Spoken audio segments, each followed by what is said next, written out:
ഒന്ന് ഞാൻ ചെയ്യുന്നു, പിമ്പിലുള്ളവ മാറുന്നു, മുമ്പിലുള്ളതിന് ആഞ്ഞും കൊണ്ട് ക്രിസ്തയേശുവിൽ ദൈവത്തിൻ്റെ പരമവിളിയുടെ വിരുദ്ധനായി ലാഖിലേക്ക് ഓടുന്നു.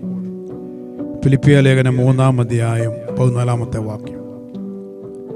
ക്രിസ്തീയ ജീവിതത്തെ ഓട്ടത്തോടാണ് ഉപമിച്ചിരിക്കുന്നത്.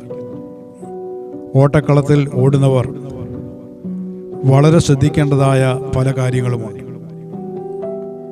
ഓട്ടത്തിൽ നിന്നും ശ്രദ്ധ പതറിപ്പോയാൽ അവർക്ക് വിജയിക്കുവാൻ സാധ്യത കുറവാണ്.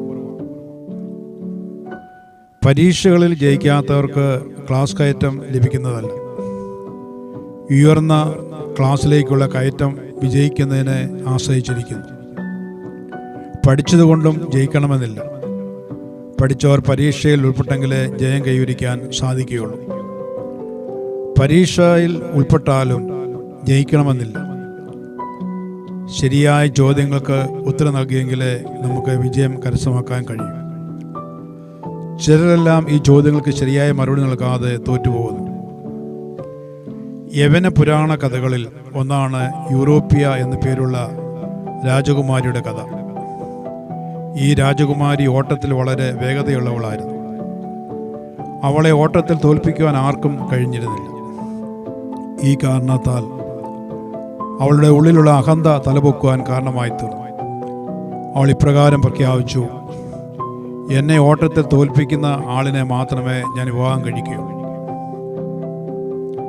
പല യുവാക്കന്മാരും അവളുമായി മത്സരിച്ചോടിയെങ്കിലും അവർക്കാർക്കും അവളുടെ മുന്നിൽ ഓടിക്കയറുവാൻ സാധിച്ചില്ല. അങ്ങനെ ഇരിക്കെ ഒരു ചെറുപ്പക്കാരൻ അവളോടുകൂടെ ഓടുവാൻ തീരുമാനിച്ചു. അയാൾ സ്വർണം കൊണ്ട് നല്ല തിളക്കമുള്ള ഏതാനും ആപ്പിളുകൾ ഉണ്ടാക്കി. അത് അയാളുടെ പോക്കറ്റിൽ സൂക്ഷിച്ചു. അവർ രണ്ടുപേരും ഓട്ടം തുടങ്ങി. അവൾ അയാളുടെ മുന്നിൽ ഓടിക്കയറി. ഈ തക്ക നോക്കി അയാളുടെ പോക്കറ്റിൽ സൂക്ഷിച്ചിരുന്ന തിളങ്ങുന്ന സ്വർണത്തിൻ്റെ ആപ്പിൾ അവളുടെ മുന്നിലേക്ക് എറിഞ്ഞുകൊടുത്തു. സ്വർണത്തിൻ്റെ തിളക്കത്തിൽ ആകർഷിയായ രാജകുമാരി സ്വർണം എടുക്കുവാൻ കുനിഞ്ഞ സമയം ആ യൗവനക്കാരൻ അവളുടെ മുന്നിൽ ഓടിക്കയറി.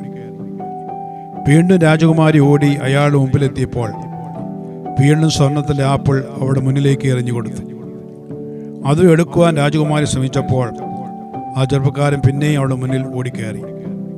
ഇങ്ങനെ പല ആവർത്തി കഴിഞ്ഞപ്പോഴേക്കും ഈ യൗവനക്കാരൻ രാജകുമാരിയുടെ മുന്നിൽ കയറി ലക്ഷ്യത്തിൽ എത്തിച്ചേർന്നു.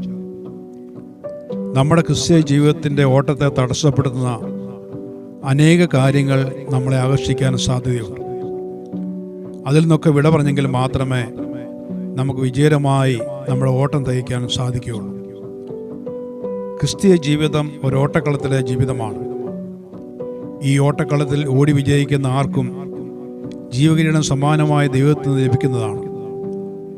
എന്നാൽ ഇതിന് തടസ്സങ്ങളുണ്ടാക്കുക എന്നതാണ് ശത്രുവായ സാത്താൻ്റെ മുഖ്യ ലക്ഷ്യം.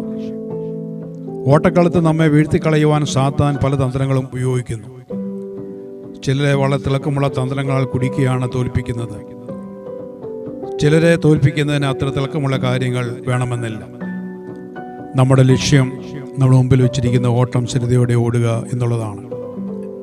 നമ്മളെ വീഴ്ത്തിക്കളയാൻ ശ്രമിക്കുന്ന സാത്താൻ്റെ തന്ത്രങ്ങളെപ്പറ്റി നാം അറിവുള്ളവരായിരിക്കണം. അതിന് വലിയ ദൈവകൃപ ആവശ്യമാണ്. ലോകം നമ്മെ വാടി വിളിക്കുന്ന എല്ലാ ആകർഷണങ്ങളെയും വെടിഞ്ഞ് നമുക്ക് ലക്ഷ്യത്തിലേക്ക് ഓടാം. എബ്രായ ലേഖനം 12-ാം അധ്യായം 1-2 വാക്യങ്ങളിൽ ഇങ്ങനെ വായിക്കുന്നു: ആകയാൽ സാക്ഷികളുടെ ഇത്ര വലിയൊരു സമൂഹം നമുക്ക് ചുറ്റും നിൽക്കുന്നതുകൊണ്ട് സകല ഭാരവും മുറുകെ പറ്റുന്ന പാപവും വിട്ട് നമുക്ക് മുമ്പിൽ വെച്ചിരിക്കുന്ന ഓട്ടം സ്ഥിരതയോടെ ഓടുക. വിശ്വാസന നായകനും പൂർത്തിവരുത്തനുമായ യേശുവിനെ നോക്കുക.